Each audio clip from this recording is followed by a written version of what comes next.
Hey guys, hopefully you all have seen the latest video, but if not, you are officially looking at a marathoner, just saying. I finished the marathon on Saturday, obviously posted that video, and today is Thursday, so I'm 5 days after, and thought I would jump on and tell you guys about my experience. I think the video only shows so much, which was an amazing video, by the way. James did an awesome job. But I wanted to go on and kind of talk about it a little bit, talk about some of the stats and things, like as far as runs and things like that I did for training, and then also answer some of the questions that I've had people ask me throughout marathon training. So you guys already know this is my very first marathon. I have never really used a training plan for any race at all until this time, which I felt was much needed, and I'm glad that I did it, because otherwise I would have been completely lost. But the race itself was great. James came in and ran the first 4 miles with me. So I was just kind of concentrating on that. I knew I was going to get bored at some time probably, and I was going to start having the mental game with stuff, and I was afraid I was going to start getting tough, just from things that everybody else has told me and stuff like that. So I really just was whatever, it's going to have fun until James is done running, and then I'm going to get to it, right? So luckily during that 4 miles, he and I were just talking the whole time and stuff, which I'm used to because I'm a talker and because I always have the GoPro. So that was easy peasy. That part was fun. We ran into Lauren, a friend of mine. She actually is, she's in the video as well. Her and James are friends, and the three of us actually ran my very first half marathon ever together in 2010. Now, I have not been running that whole time, from 2010 until now, but I had a big hiatus, and I've taken a lot of breaks in between and never ran like I did this, by any means. But that was really cool to do my first marathon with two of the people that I ran my first half marathon with. And a side note, I saw my friend Tiandra, she's in the video also.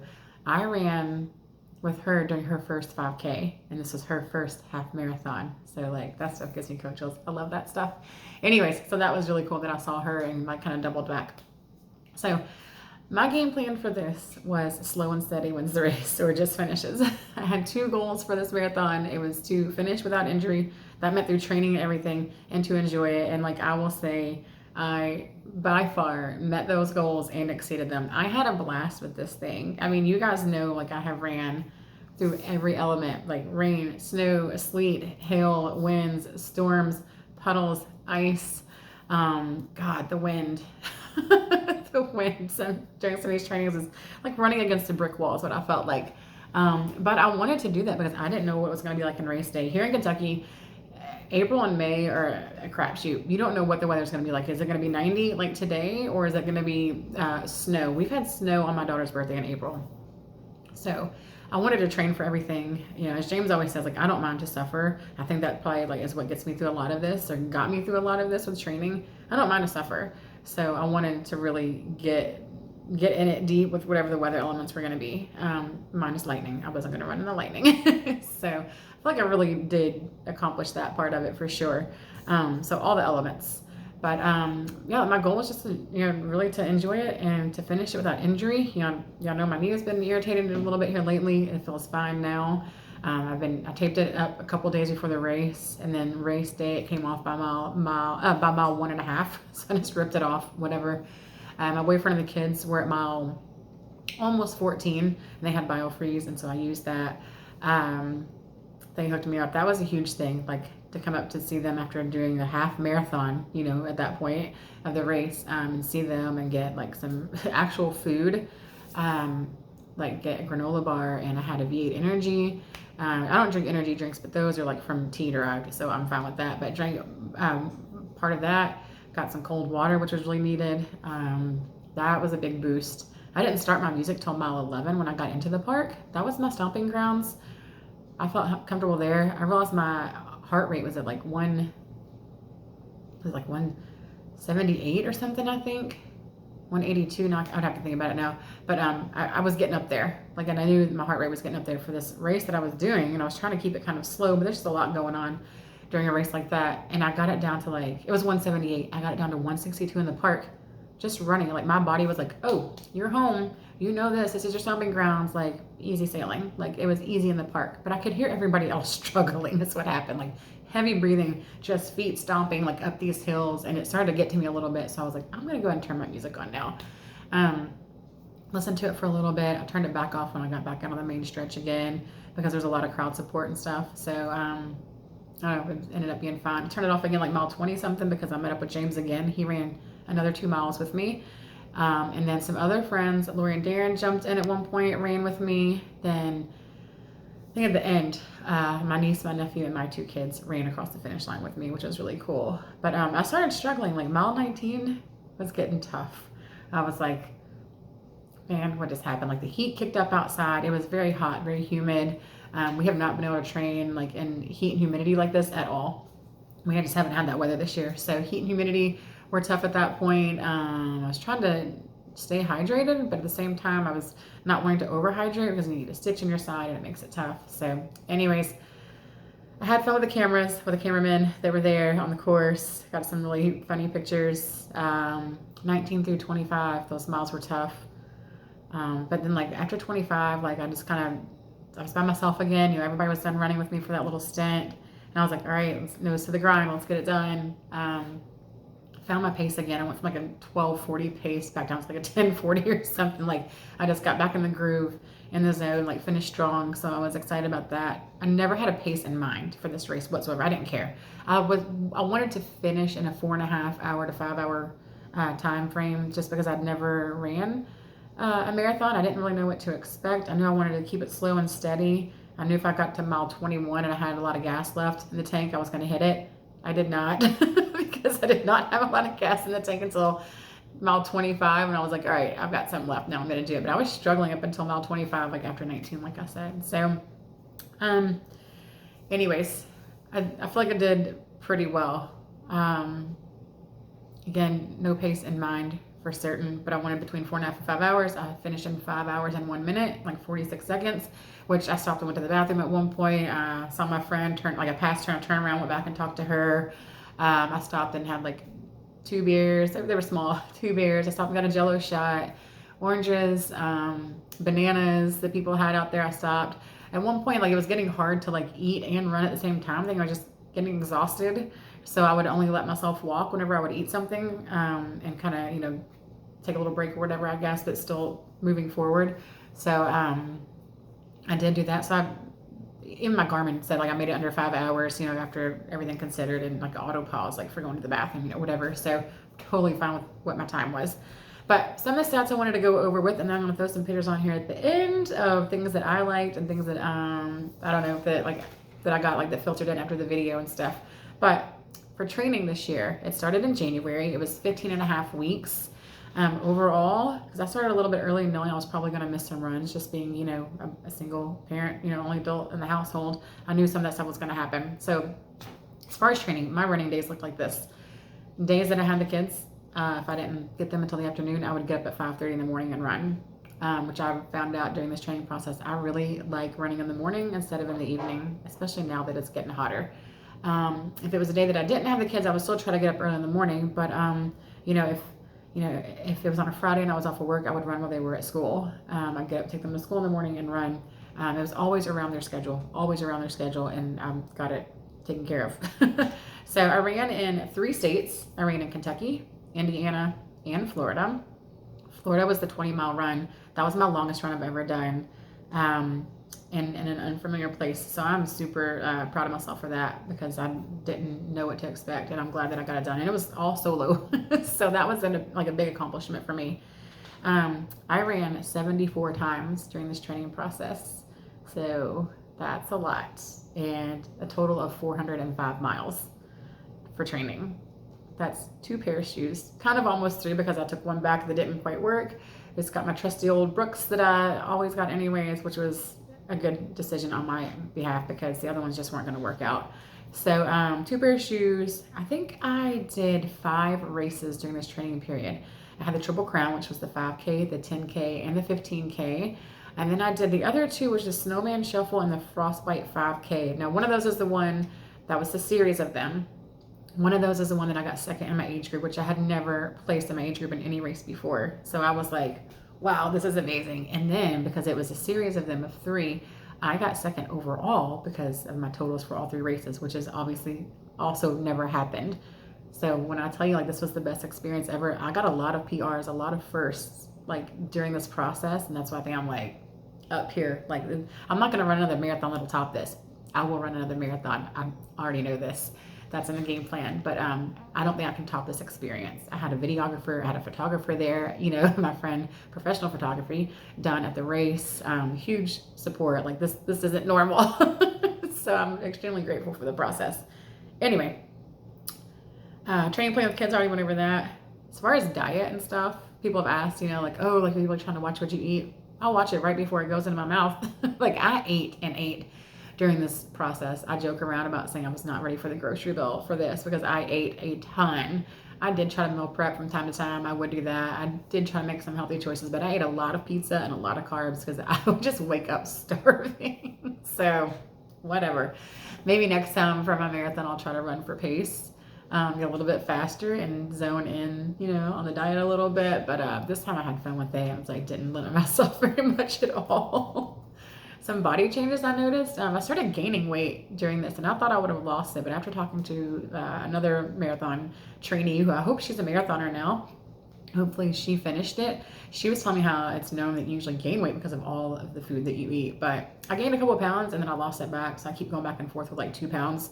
So I'm fine with that. Notice my face looks skinnier. Ooh, I shouldn't have done that though. I lost a little bit of my chin. My legs have gotten a lot bigger, like muscular. My son comments on those. I was wearing compression sleeves. I've definitely sized up in those. Just because my calves are gotten so much larger. My booty's definitely gotten a little bit better. That wasn't a bad thing at all. But yeah, so overall, those are the changes with that. I did have like an average week, like weekly runs were like 4 runs a week. I was definitely running 5 and 6 days. That's Strava's stats on there. I was running 5 and 6 days a week. I think maybe that average has come down a little bit now because I was looking at it as a whole right now. And I haven't ran, you know, except for once this week since the marathon. So, but my weekly activity was like 24 miles on average and around 4 hours and 9 minutes average running every week. I would say it's probably just a little bit more than that, to be honest. So year to date, 74 runs, and I have ran 408 miles this year. I had a goal of running 600 way before I decided to do the marathon. So I did not know I was going to be doing that training. So I have no doubt, as long as there's no injury or anything, I will exceed the 600 mile goal that I set for myself. And then I'm planning on focusing on cycling now. So I want to ride at least 1,000 miles since the marathon's over. But elevation wise, I ran 15,590 feet. That's comparable to Sunset Peak in the Himalayas. Like, that's how much elevation I have ran with the park and different races and stuff, which I feel like is a ton. Cycling, I had 9 rides throughout the training process with this. I was using that for some cross training, really focusing on running, but that was like 12 hours and 25 minutes of cycling, and then 155 miles of cycling for training, which is like a little over 3,500 feet of elevation, which is the same as like Mount Juneau in Alaska. Like, that's the elevation and the mileage that I have put in. Like, I never even would have assumed it would have been that much. So anyways, those are stats that are comparable. Some things that people have asked me about, you know, I've answered. How long I've been running was another one that I've got. You know, I ran 4 months to train for this. You know, it's a little over 15 weeks. So almost 4 months of training for this race in particular, but I've been running off and on since probably 2010. Big hiatuses in between though, but I've been solid at it for the past couple years, doing, you know, 3 to 5 mile runs and throwing some longer ones in there here and there. But total for this one was 4 months of training. So as far as being done with running like a mother clucker, I don't think I'm done with running like a mother clucker. I think I'm going to focus on riding is my goal right now, to hit my 1,000 miles, hopefully, of cycling. I actually have a trip planned to Tunnel Hill in Illinois in a few days. So my goal is to do a video there, and maybe we can continue running like a mother clucker and more, and turn it into a little bit of an adventure channel. I would like to keep running, so maybe document the races that I do. There is, it's called, I think, Run the 502, which is 6 races out of like 10 or 11 that are offered. And then you get like a special medal with charms on it. So that's something I'd like to do this year. Some of the races that are included in that are the ones that I ran and got the second in my age group and then second overall. So I feel like I have a little bit of a title to defend with that one, so I think I'm going to sign up for that. There's some over here in the park that I'm going to sign up for as well. The kids are interested in running, so I'd like to do like a family fun run, or maybe get them where they can get to a 5K with some training. They have a pizza one and an ice cream run over there that I'd like to, see how they do with that. So still running, cycling. I like to get down to my dad's again in Florida, do some kayaking, do some videos with that. And yeah, like I think turn this into like a little bit of an adventure channel. Obviously I won't be posting as much as, I was this time with my first marathon. So, but I'd like to keep it going. I've had fun with it. I'd like to really get shirt sales. I'll keep dropping it in the comments. I did get contacted from Iroquois Hill Runners. They have grants that they provide for kids in the community who maybe don't have the funds to continue in sports. So it's just a good way for kids to stay active in my community. And, in Iroquois Hill Runners, that's the park that I run. So to really, really get it local, like it's in my neighborhood, to get these kids to be able to, have race entry fees paid for and equipment and things like that they need. That's huge, because as much as I've said this before, this started as a very, very solo project. I thought it was me and the road, and it has turned into so much more. I've met people at the coffee shop. I've met fellow runners. My kids are involved in it now. My friends, my boyfriend. It's gotten a whole group of people together. I feel like getting into like She Runs This Town, my local chapter with that. Just like my presence like in our, social media group and things like that, meeting people at the races. I have been to races and people are like, oh, Melissa, right from She Runs This Town. I'm like, yeah, like running like a mother clucker, and like, cause I post stuff there. And so it's really cool to have people follow me along and like call me out, in the middle of a race and go, hey, I'm so-and-so. And I'm like, oh, hey, how are you? Nice to meet you in person. So this whole thing has been honestly, truly amazing. It is like, I like meeting people. I like talking. This has been all of that. So sorry this got so long-winded. It has been a great experience overall. I want to do it again. I want to focus on my cycling and keep posting some adventure stuff. We got some things in mind. James and I've come up with a few things. Otherwise, I think I'm going to throw some pictures on here at the end. Some of my favorite runs, probably some of the things that have filtered in again, like I said, from after the race, people that have sent me photos and things like that. And you guys keep watching Running Like a Mother Clucker. Share it, like, subscribe. That way it keeps boosting me up, so I get more and more viewers that I can share this with, and just kind of show people this can keep going. I was not a marathoner until Saturday. I am now. I wanted to keep growing. I want other people to see, like, you can do it. This is how. It's tough. It's hard. If it wasn't, everybody would do it, but it's doable. So I hope you guys stick around for some more videos, and I'll see you guys soon.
Thanks for checking out my channel.